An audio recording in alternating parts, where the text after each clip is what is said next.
What's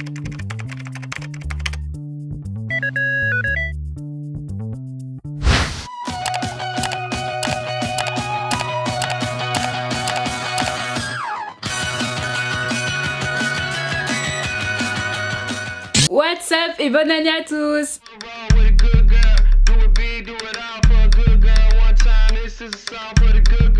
Pour commencer cette année, je vais répondre pas à vos questions mais répondre à vos demandes qui étaient comment j'édite mes photos sur Instagram. Et parce que dans mon ancienne vidéo What's on my iPhone qui n'est plus sur ma chaîne à cause des droits d'auteur, donc j'ai dû la supprimer, et bien vous avez été nombreux à mettre des pouces bleus, donc let's go! En premier, je vais vous parler des équipements que j'utilise pour faire mes photos et que j'utiliserai dans l'avenir parce qu'en fait maintenant j'ai vraiment envie d'avoir un Instagram de très bonne qualité, pas tout le temps prendre avec son iPhone, selfie et tout, mais vraiment upgrade my business, bro. Alors en premier, j'utiliserai beaucoup mon Canon EOS 600D parce qu'en fait j'utilisais beaucoup quand je faisais des shoots à mes potes, mais maintenant je pense que je l'emmènerai à chaque fois que j'irai dans des sorties et tout, comme ça je pourrais prendre des belles photos avec deux objectifs, notamment avec le Sigma 30 mm.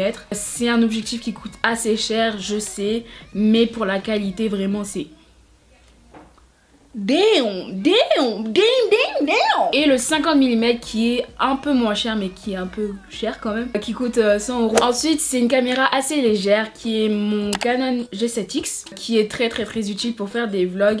Je pense que cette année je vais commencer à faire des vlogs, des choses assez intéressantes que je fais parce que la plupart du temps je vais en cours. Ce qui est cool avec cette caméra c'est que tu as une très bonne luminosité. De cet appareil photo tu peux télécharger une application sur ton téléphone, que ça soit iPhone ou Android, parce que oui, après ça je vais parler des Android. Je pense sur une application qui est Camera Connect où tu peux trouver ça sur App Store ou sur Play Store. Et vu que j'ai parlé des Android, Asus m'a envoyé leur téléphone qui est le Zenfone. Maintenant il a mes petits frères parce que je leur ai donné et vu que j'ai déjà un téléphone je vais pas en avoir deux. Mais ce téléphone il est vraiment génial pour les photos, c'est pour ça que je l'incorpore dans les matériaux pour faire des belles photos. Il a des pixels de fou, que ça soit avant ou arrière. Et ce qui est cool en fait c'est que quand tu veux faire des selfies, ça fait vraiment en mode grand angle. En gros ça fait comme un fisheye mais inversé et ça prend genre presque toute ta pièce et c'est vraiment cool. Et je pense que pour le dernier, vous savez, c'est mon iPhone 6S. J'utilise beaucoup pour faire des selfies. Là je viens de parler de ce que j'utilisais pour faire les photos. Maintenant je vais vous parler de ce que je fais avec mes photos, enfin comment je les édite et tout.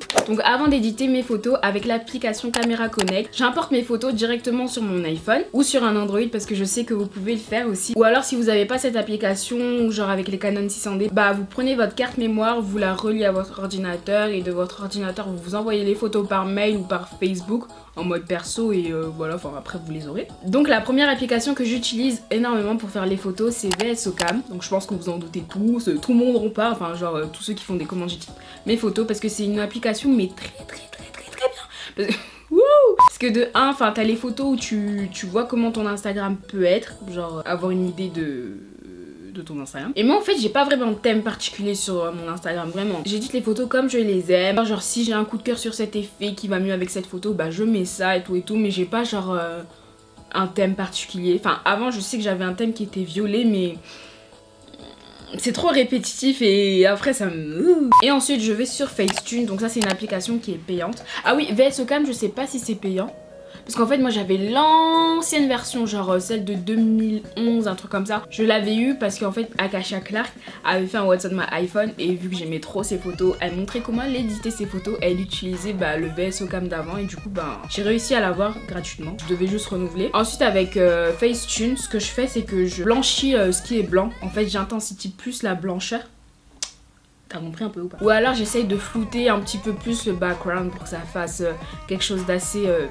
de qualité, enfin quelque chose de propre. Ensuite l'application qui va aider tout le monde, enfin genre qui va répondre à la question de toutes les personnes qui me demandent comment tu fais ça, et pourtant je laisse des commentaires sur mes photos et est-ce que vous avez des yeux? Malheureusement c'est une application payante qui s'appelle Glitcher et c'est avec ça où je fais genre un effet 3D sur le côté. Enfin c'est un délire un peu Tumblr. Ceux qui auront cette application vous me comprendrez parce que il y a des trucs assez space mais voilà, enfin bref. Et voilà. Bon après j'ai aussi Afterlight mais j'utilise pas trop à part pour plus intensifier les réglages que j'ai fait via VSOCam mais que j'intensifie plus sur Afterlight parce que trouve qu'ils sont un peu plus précis. Et voilà. Donc voilà, c'était le processus de comment je fais pour éditer mes photos sur Instagram, ou même pas sur Instagram, sur les photos que je poste sur mon Facebook et tout et tout. Bah j'espère que ça vous a aidé et que vous avez pu découvrir de nouvelles choses.